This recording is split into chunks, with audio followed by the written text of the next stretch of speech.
So you kind of, woof, low flying aircraft.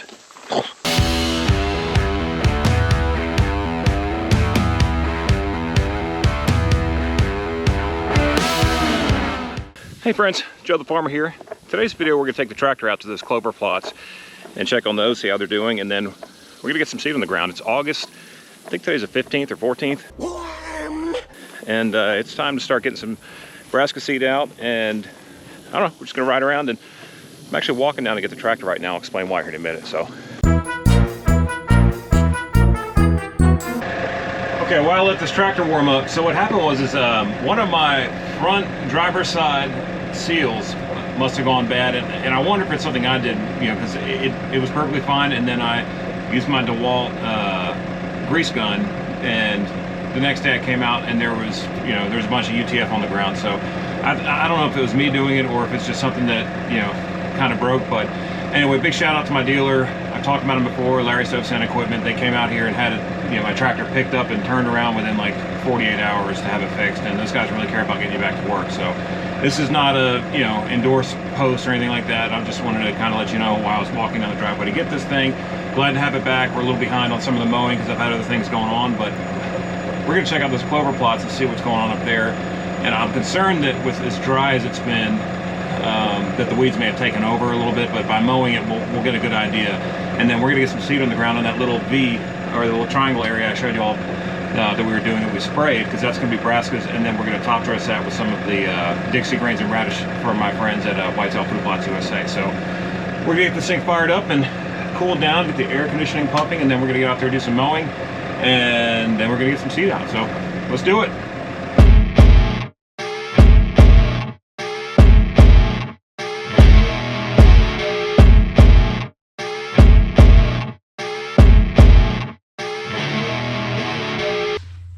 You know what's funny is I had people tell me that a quick hitch would not work with a big tractor, and that took me 10 seconds to hook this thing up. So food for thought, a quick hitch will absolutely work with a big tractor.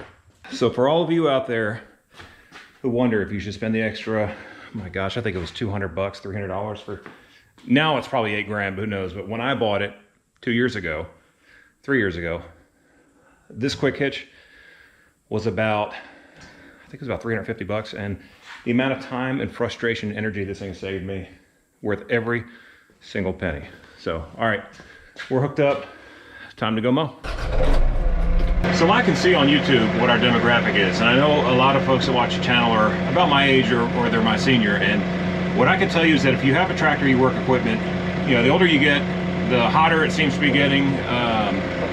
You know, the convenience is like the quick hitch and like this cab. I've said it in many videos, but this may be your first time joining us. If it is, we'd love to have you subscribe. But spend the extra money, get the cab, get the quick hitch, get the third function. Like, I know I'm not trying to spend your money, but these things are machines you're going to have forever, hopefully. And if you maintain them and take care of them, you have a good dealership network, then you know you're really not going to have to do this again like I did. So do it right the first time. Get those things because it will make your life easier. You'll get more work done. You'll enjoy the work more. And it's just going to save you time. But anyway, we got to get to mowing, and we're going to go look at those plots.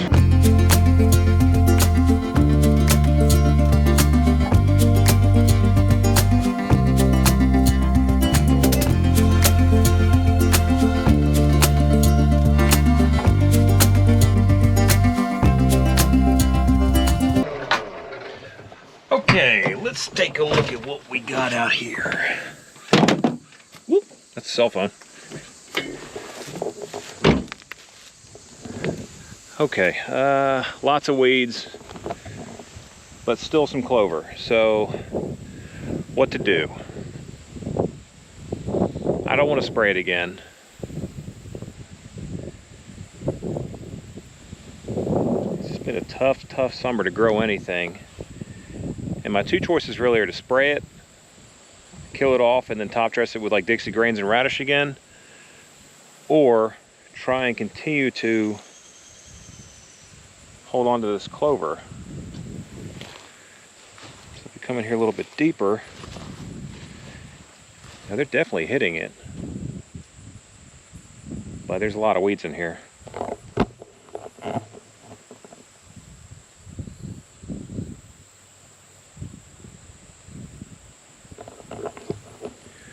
So regardless, I need to mow it because you can see the clover starting to dry out some.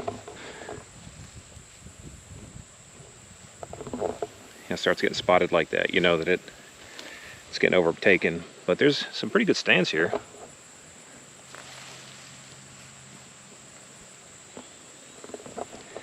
I don't know, you know, as resilient as clover is, my first thought is just to go ahead and mow it. Because again, we have a lot of rain coming this weekend, and here in Tennessee, we have a lot of sun still. You know, our summer is not over by any means. Yeah, I'm gonna mow it and then play it by ear, because if I mow it short enough, the clover dies off, the weeds die off, I could always top dress it, you know, in October with, you know, Dixie grains and radish and some kind of cereal grain. You know, that'll work. And then again, the big point we have is up there. They're still going to come down here. This is just, you know, a place where deer love to be. But yeah, I was hoping to have a big, huge, lush field of clover, but you do what you can do. This is all part of it. So we're going to mow this food plot, and then we'll mow the one over there. We call that the Narnia plot, and see where we go from there.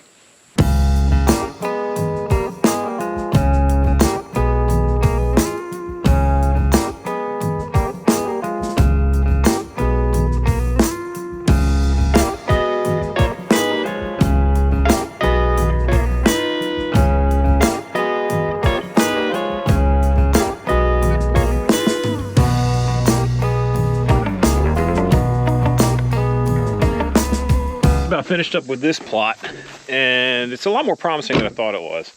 So you kind of, woof, low flying aircraft. One thing you don't realize about a cab, again, I know I talk about this all the time because I want to help you all not make some stupid mistakes that I made. So buy the cab, but you don't realize how many fewer bugs bother you. Anyway, moving on. Lots of clover in here, looks pretty good, better than I thought. So as I knock down that kind of top layer, you can hop in here and kind of see.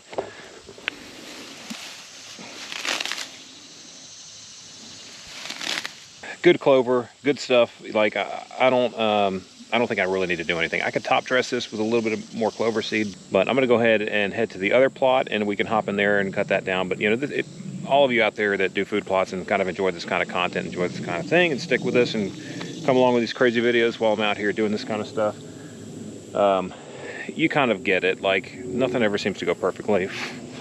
More low flying aircraft. But anyway, nothing's ever going to be perfect. We don't want it to be perfect, because if it was perfect, then it would be really kind of, I think it would put the deer off. I don't think that they would like it, but this is great. The clover's been super resilient, which is what we hope for in this spot. This was brassica last year, if you haven't been following the channel, and that came in great. It was a no-till kind of thing. The soil's in great shape, so I frost seeded this, and then we've just kind of nurtured it and kept mowing it. I have not put any chemicals down here, and I haven't fertilized it for just the purpose. I did a video talking about inflation's everywhere. I just don't want to spend a bunch of money on fertilizer. On pure principle, I don't want to do it. So I know that you need to do lime and soil tests and everything. Like, I know, so don't leave comments saying, you know, you missed the crucial step, because I've done a video on the crucial step of food plots. I know this has been limed. We hit it with glyphosate, which has gone up big time, but I may have $150 in this plot, and it's about 2.5 acres. So the next one we're going to, not including tractors and diesel, I know, but the next plot we're going to is about 1 acre. And again, the Narnia plot is a really cool plot because, you know, it's a great muzzleloader location. It's a great early season location because there's a pond there. We have a mineral site there. It could be a good bow location. But this particular one, you know, this is a rifle spot. So you see we have a muddy bull blind up there, and just a really super cool spot. So anyway, it's a lot of talking, but I love this stuff. It's my passion, so I'd like to talk about it. Let's get back to the tractor and move to that plot.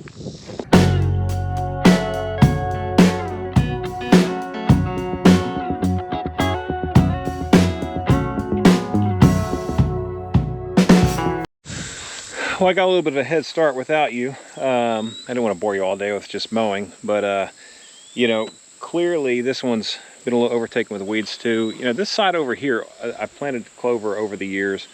Haven't tilled this in probably 2 seasons. And over here we had more brassica, turnips, and those kinds of things. So this one, you can kind of get an idea of how this is a lot more grass. Down there I probably have some clover that's salvageable.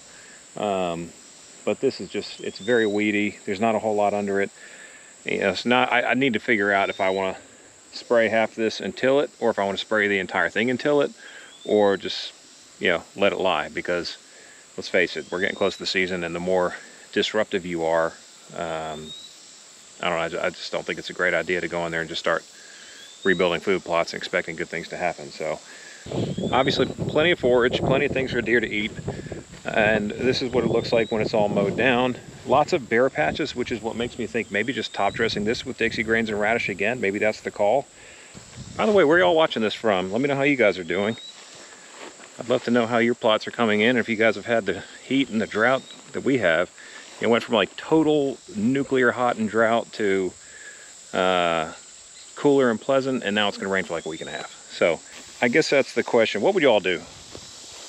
Now, seriously, I want your advice. Would you spray it, till it, and then plant it and pack it? Or would you spray it and hit it with cereal grains? Or would you just mow it, see what the rain does, and then maybe top dress it with cereal grains? I don't know. I'm gonna have to think about this one for a while. I never said I was a professional, y'all. Just a guy with a farm and a YouTube channel who likes to talk, according to a lot of people to watch. But yeah, I would love to know what you guys think. I think the other one, we're gonna be fine. I think that, you know, the other plot, we're gonna be just fine with the clover. It's in there.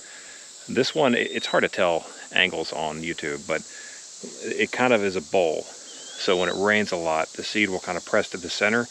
And when it does that, you know, clearly the higher areas are missing out on the seed, and then weeds or grass will grow back. Yeah, this is a tough one. Oh, vantage point. The blind, straight back this way.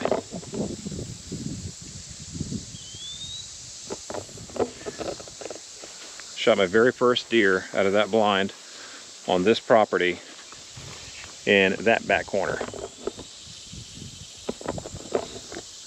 JB, who you've seen on the channel before, shot his first deer right back there. So the blind is awesome. This plot is always going to have a nice place in our hearts, but we got to figure out what to plant here. Okay, I'm going to keep mowing, and then we'll seed that plot, and then yeah, I'll just wait to hear what you all say, and maybe I'll just let you guys make the call. And if it goes great, you get the credit. If it goes bad, you know who I'm going to blame. I think we're going to do a change of plans. I think we're going to end this video here, and hopefully y'all leave some comments, give me some ideas. But we'll end the video here. We'll be back at it, and I appreciate y'all watching this video. Apologize if you're hoping to see in this video, but it should just be one click away in the next video. So catch you in the next one. I'm Joe the Farmer. We out.